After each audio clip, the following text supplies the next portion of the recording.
Okay, today we are going to speak about scene 2 of Watchmen of the Lake. Already you know about scene 1. In scene 1, you know that Mara, the village headman, Bhima, all these people are introduced to you. The the village headman is making the road ready for receiving the king. Okay, and Bhima is one of the laborers working with all the others to make the road ready for receiving the king. But Mara is busy with intention. That intention is to meet the king. He wants to communicate something he has in his mind that is related to his dream. In his dream, he has seen the goddess. The goddess has advised him to meet the king and to inform the king about building the lake across the river Veda. So, this is the scene 1. Okay, now we are going to move to the scene 2. You all know that in the scene 1, village headman had assigned a task of taking care of Mara to Bhima. Bhima was assigned the job of taking Mara to the cellar to keep him there for the next 2 days. The same thing Bhima also has done. He has gone with Bhima to be there in the cellar for the next 2 days.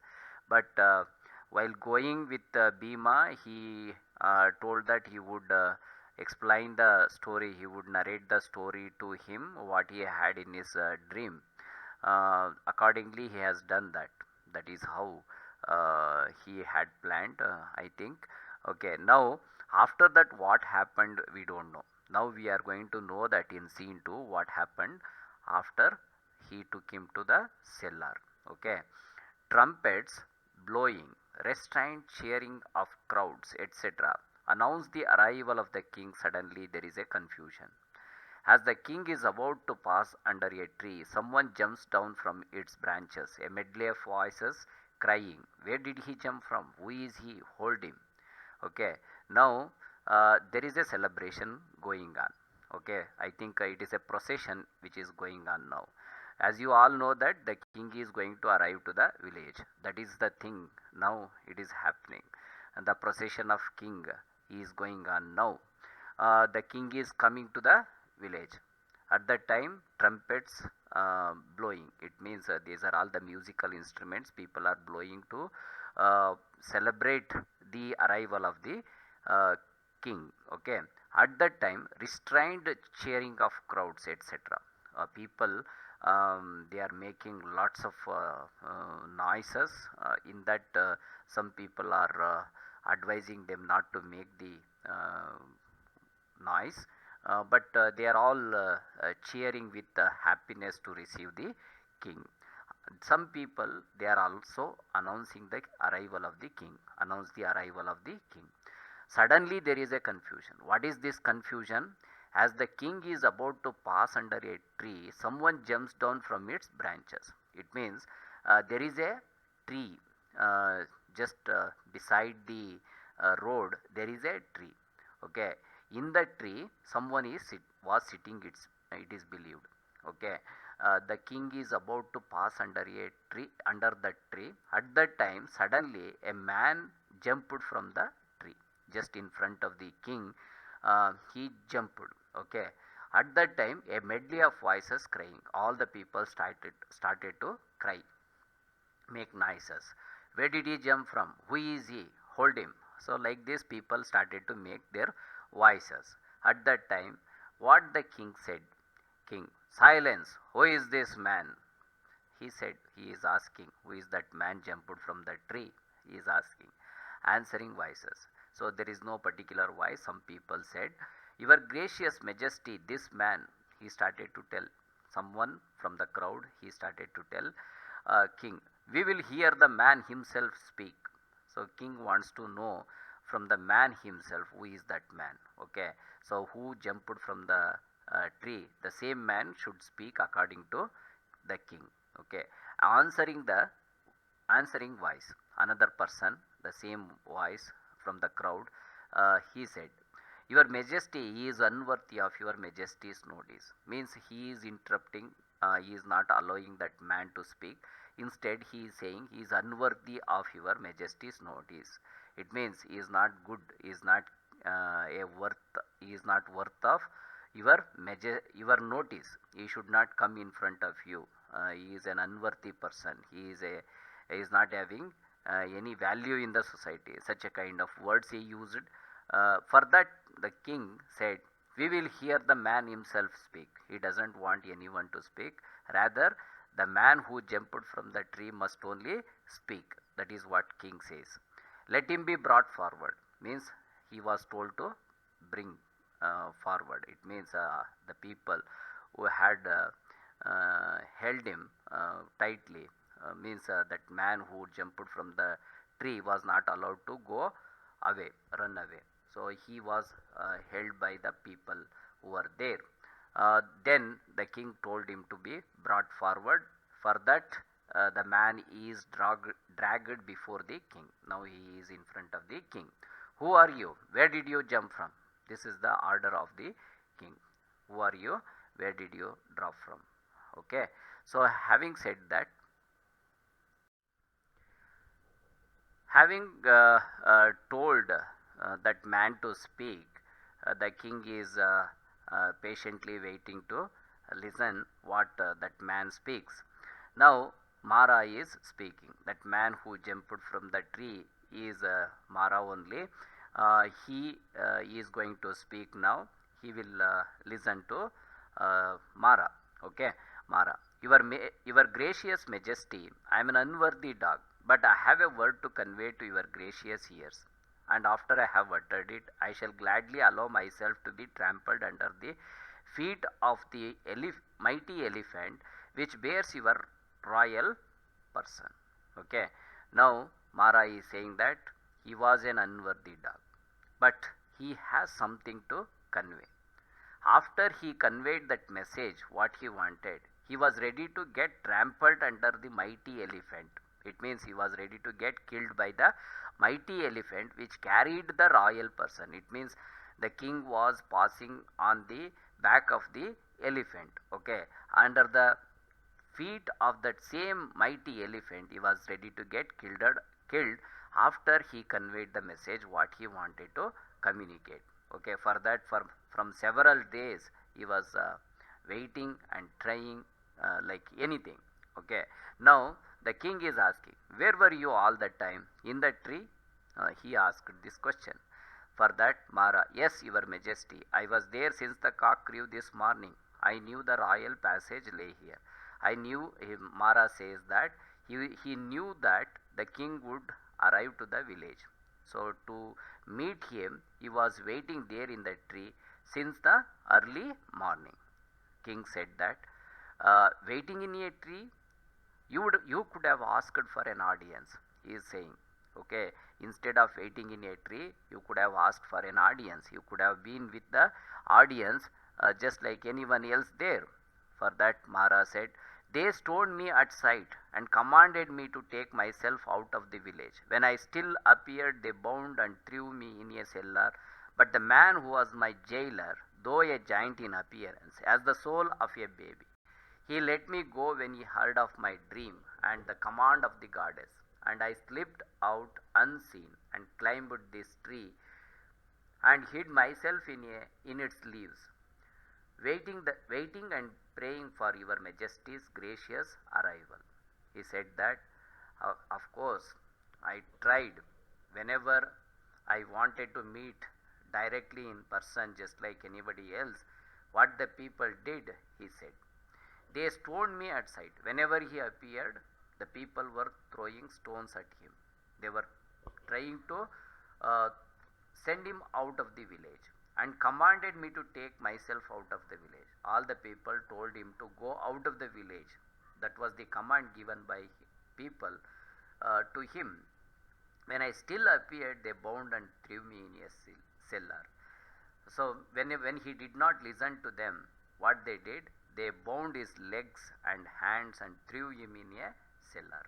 In the cellar, he was kept like a prisoner. Okay. And then there was a person appointed to take care of him as a jailer. That was Bhima. And that fellow was a giant in appearance. He was very big enough, and he was a tall fellow, mighty fellow, very strong enough. But he had the soul of a baby.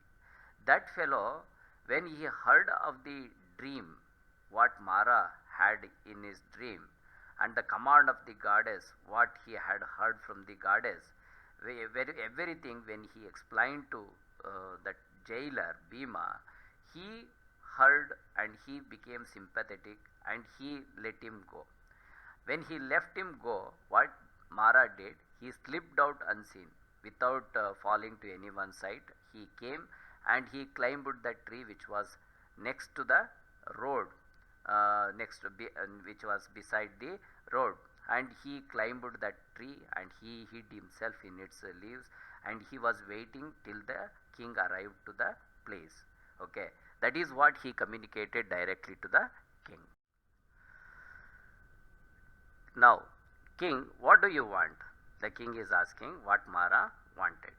Mara, now listen to me, most high. Where your majesty now stands is a sacred spot. There once stood the great Hanuman on the day Lakshman was wounded in the battlefield at Lanka and lay in a deadly faint. Guided by omens, Hanuman came here, and then he went up to the mountain in whose shadow your majesty is resting now. There on its crest he found Sanjeevani. He flew to Lanka with it, and at its breath Yama's messenger fled, and Lakshmana rose to his feet with a new life. Such was the power of Sanjeevani. And where it grew, there arose a stream, which came down the mountain, now flows past your majesty's feet. It is called the Veda. Its water is the very life blood of your majesty's humble subjects. This is what he explained. He said that the place where the king was standing, it is called as the sacred spot. Sacred spot in the sense it is a holy place, because sometime in the ancient times Hanuman had come to that place. Why he came to that place? Because Lakshmana was badly wounded in the battlefield at Lanka. He was dead. He was lying in a deadly faint. At that time, some omens had advised him to get Sanjeevani from the mountain. Okay, Hanuman had come to get Sanjeevani to this particular place. Actually, Sanjeevani was the plant which was capable of giving life back to Lakshmana. That was growing on the crest of the mountain where that king now rules. Okay, to the same place Hanuman had come to get the Sanjeevani. Okay, he came and he went up the mountain. He took Sanjeevani and he went to Lanka. That Sanjeevani was given to Lakshmana. Lakshmana came back to life. Means his life was revived back from his deadly faint. Okay, so since Hanuman had come to that place, since Sanjeevani was growing in that very place which could revive back the life of Lakshmana, that place had become a sacred spot. And from the very place Sanjeevani was growing, again the stream started to flow down. That has become the river. That river name is Veda. That river name is Veda, which has become the lifeblood of all the subjects of the king in that region. That is why it has become the sacred spot. That is what the information Mara gave. That is not only the information, he had lots of other things to tell, but this is the introduction he gave why that spot has become very important and it has become sacred spot from all the respects. Okay, now the king is asking, do the waters flow on all the months of the year? It means throughout the year, whether the water flows down from the river, he is asking. Mara, Your Majesty, I am coming to it. The water has flowed on since the day Hanuman took Sanjeevani. Okay, its birth is in the fleeting mist of the mountain top, and it dances its way through rare flowers and forests which clothe the mountain side, where it comes down to our village. And what do we do, my lord? Here I will repeat the command of the goddess. I saw her in a vision as I lay in my hut. I had never seen her before. She stood before me, her tresses flying in the wind. There were stars in her coronet. A ruby as big as the eyes of that elephant sparkled on her forehead for a red mark. Her garment was of gold woven with lightning. A look at her, and I knew it was the mother. I fell at her feet, and she said, The river Veda, which you see at the foot of the hill and from which you drink water, is my very own plaything. It carries in its bosom the nectar which revives gods and nourishes mortals. But when the summer sun bakes your soil, I keep my pet sheltered in the cool glades of the mountain. And then you die of drought when summer ends and you have water again. You take what you want and allow the precious stream to dissipate and perish in the foul marshes far off. I command you, tell your king to build a tank and not to let Veda leave this village. Give her a home.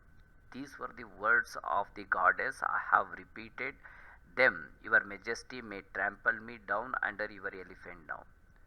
Now he communicated what he had in his vision, in his dream, what goddess had communicated to him.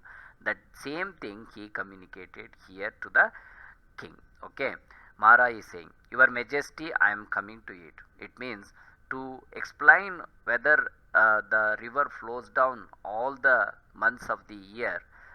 He explained this. The water has flowed on since the day Hanuman took the Sanjeevani. Hanuman came and he took Sanjeevani. From that day, the water started to flow down. Okay, its birth is in the fleeting mist of the mountain top. It means the birth of that river is in the fleeting mist of the mountain top. On the mountain top, there are clouds. From that clouds that collects in the form of water and it comes down. Okay, and it dances its way through rare flowers and forests which clothe the mountain. The entire mountain was covered with flowers and forests. Through the flowers and forests, this water, this river Veda, will be flowing down side before it comes down to our village. And what do we do? So what are we going to do with that water? He is saying, My lord, here I will repeat the command of the goddess. I saw her in a vision as I lay in my hut. One day, Mara was sleeping in his hut. At that time, he saw the goddess to explain what that is supposed to be done by the people about the river Veda that was told by the goddess. Okay, now that is that happened in the dream of Mara. That he is going to explain to us now. I had never seen her before. Never ever, Mara is saying, never ever he saw the goddess in his dream. Only on that day he saw her. She stood before me, her tresses flying in the wind. Means her tresses means hairlock.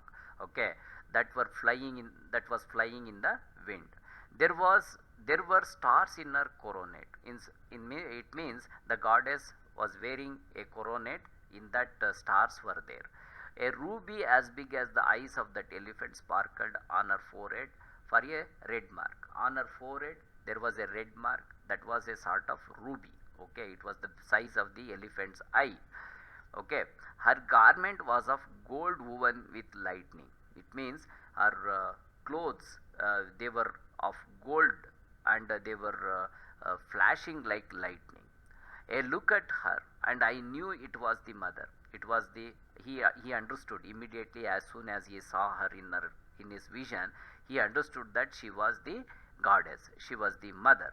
I fell at her feet, and she said, when he as soon as he saw her in his vision, in his dream, he understood that it was the goddess only, and he prostrated before her to pay his respect to her.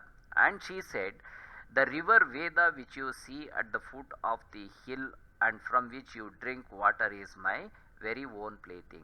The goddess has told that river Veda is her plaything. It carries in its bosom the nectar which revives the gods and nourishes mortals. What is the capacity, the potential of the river Veda? It carries nectar in its bosom, which can revive the gods, and also it can nourish the mortals, means all the creatures which are there on the earth. But when the summer sun bakes your soil, I keep my pet sheltered in the cool glades of the mountain, and then you die of drought.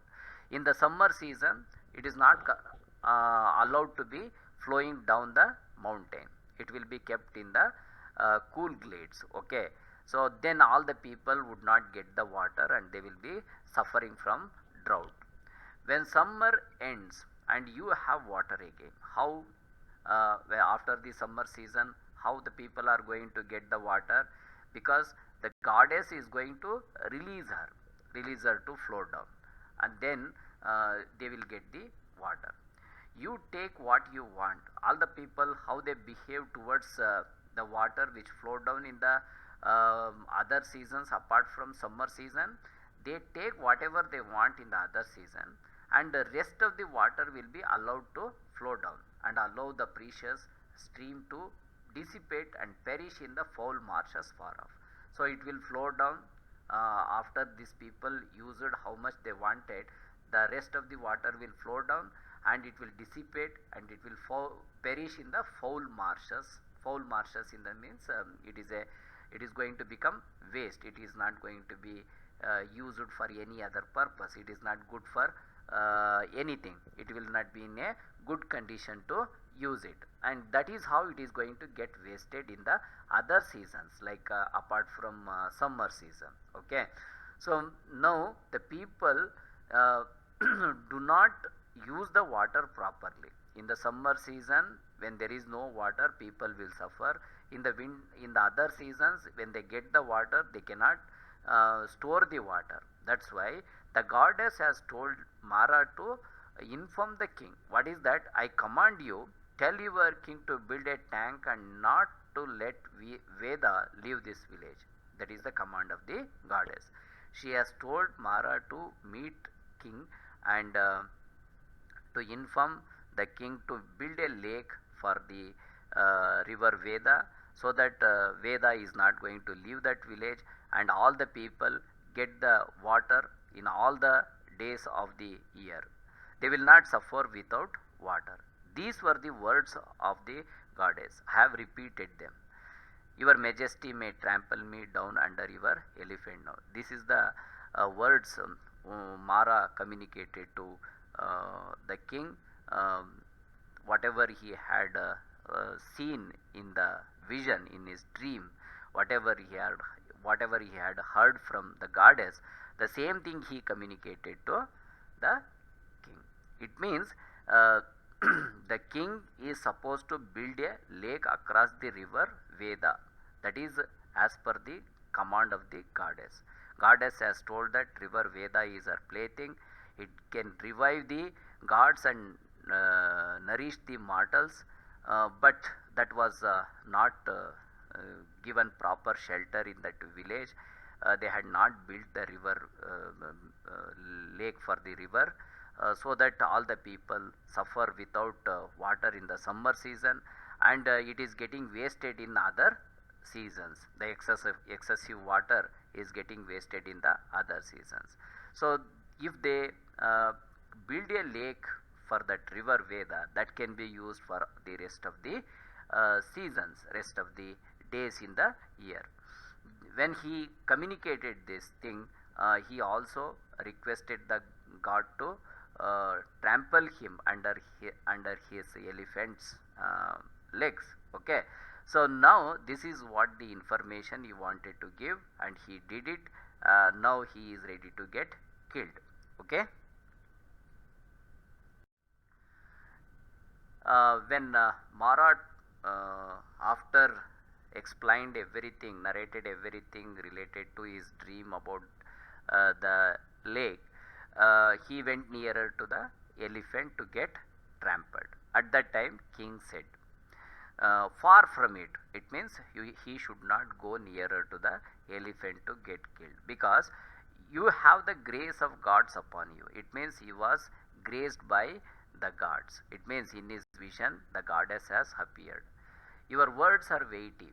He has given a valuable suggestion to the king. That's why he was not an ordinary person. He should not get killed. He is having some valuable inputs to the king.